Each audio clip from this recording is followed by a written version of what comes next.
Good evening. It's Friday, April 30, 2021 here in Cebu City. I'm Cherry Ann Lim and this is SunStar Tonight.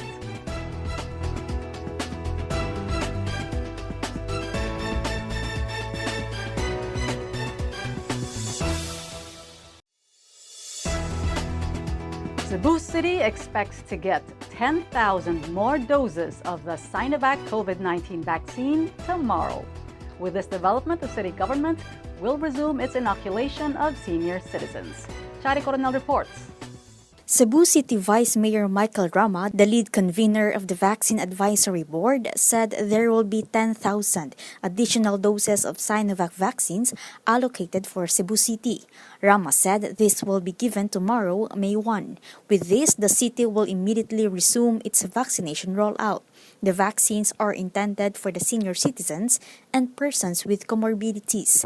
The City Vaccine Board decided that the inoculation of senior citizens will be done in the morning, while in the afternoon, the vaccination of persons with comorbidities will take place. At present, 28,378 senior citizens have registered online, while 31,669 persons with comorbidities registered to be vaccinated. The city has currently 3 vaccine sites: University of Cebu Banilad Campus, Robinson's Galleria, and SM Seaside City, Cebu. 500,000 doses of Sinovac vaccines arrived in the country yesterday.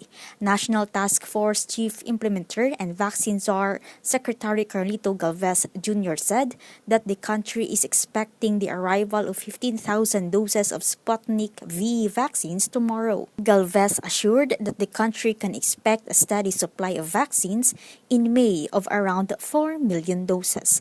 Chari Coronel, SunStar Tonight. Starting tomorrow, foreign nationals, except for those coming in from India, will once again be allowed to enter the Philippines. Kenneth Torres reports.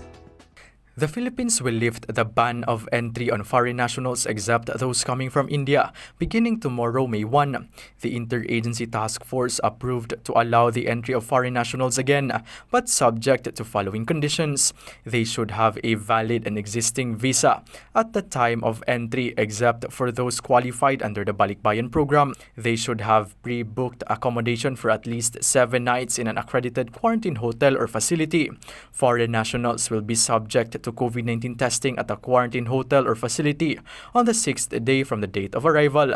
They will be subject to the 1,500 maximum capacity of inbound passengers at the port and date of entry.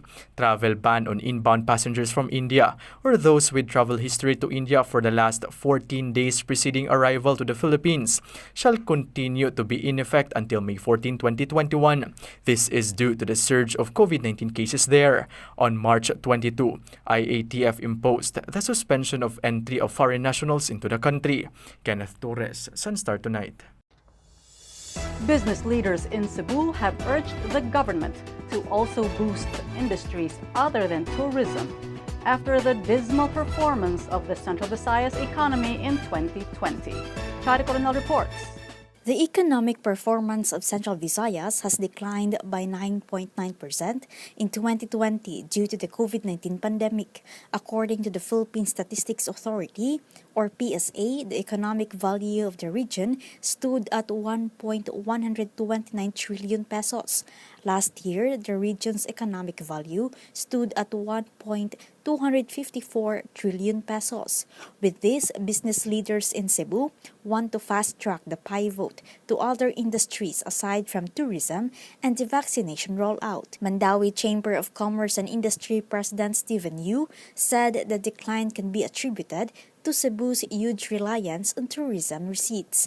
Yu added it cannot survive on a new normal based on restricting social and human interactions, as Cebu is an economy propped up by service and service-related industries.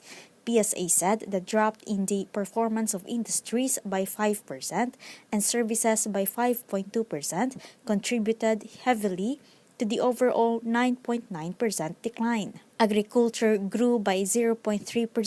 PSA added the drop of the region's economic performance was worse than the country's gross domestic product growth, which was at negative 9.5%. Filipino Cebuano Business Club Chairman Ray Kaluoy said there is a need to boost the sustainability of food production in the region.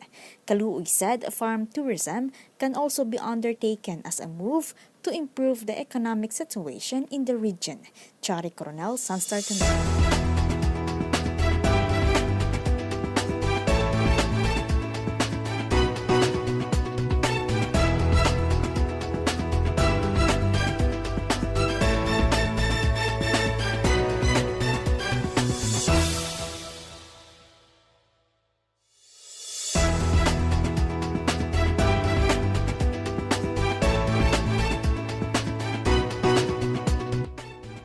Police authorities have prepared their security plans for the reopening of Kawasan Falls in Badyan Town. Kenneth Torres reports. The Cebu Police Provincial Office has laid security plan for the reopening of Kawasan Falls in Badyan Town in the province of Cebu tomorrow. Large crowd of local tourists who want to cool down amid the summer heat is expected to draw. CPPO Director Colonel Engelbert Soriano said they are coordinating with the Provincial Tourism Office for their security plan. Soriano added he is also waiting for the recommendation from the Badyan Municipal Government on the number of people that will be allowed to enter Kawasan Falls. Kawasan Falls, one of the most popular tourist spot in the province, was closed to the public last year at the height of COVID-19 pandemic. Early this month, Cebu Governor Gwendolyn Garcia decided to reopen more tourism activities, such as swimming in the waterfalls, as the province is moving forward to revitalize the economy affected by the pandemic. Based on the executive order released by Garcia, health protocols must be imposed. Life vests and other equipment used during the activity shall be regularly sterilized with an ultraviolet germicidal light. Only 50% of the maximum carrying capacity of the area shall be used. Selling of food and smoking within the vicinity of the waterfalls area are not allowed. Waterfalls should be closed once a week to give way for the cleanup and maintenance. Kenneth Torres, SunStar Tonight. To get the latest, visit www.sunstar.com.ph. Follow us on our YouTube channel and official social media accounts on Twitter and Facebook. I'm Cherry Ann Lim. Thanks for watching SunStar Tonight. See you again next week. Good night.